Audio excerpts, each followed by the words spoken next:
तनी मंगल सुनाई दहो।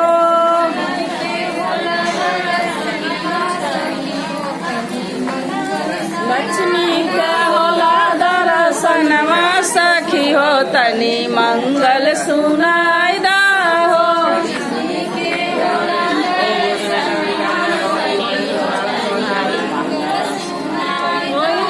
पूजनिया में ब्रह्मा जी आए,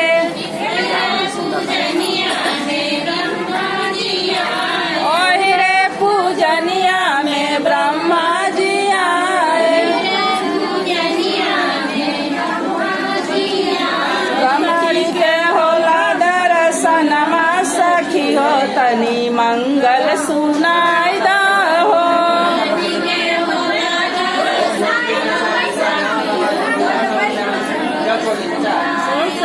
के होला दर्शनमा सखी हो तनी मंगल सुनाई दहो।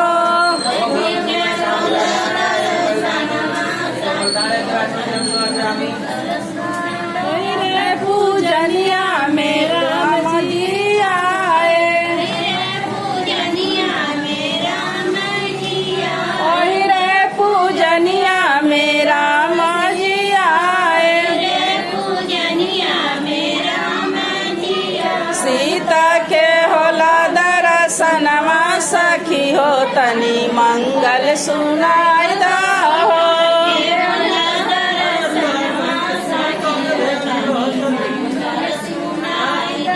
सीता के होला दर्शनमा सखी हो तनी मंगल सुनाई दहो।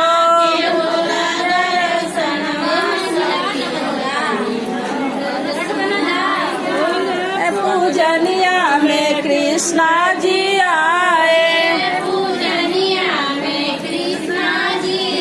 ओहि रे पूजनिया में कृष्णा जी आए।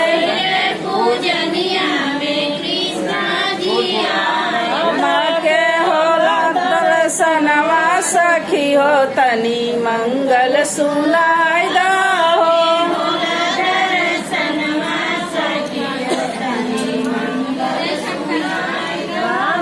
के होला दर्शनमा सखी हो तनी मंगल सुनाई दहो।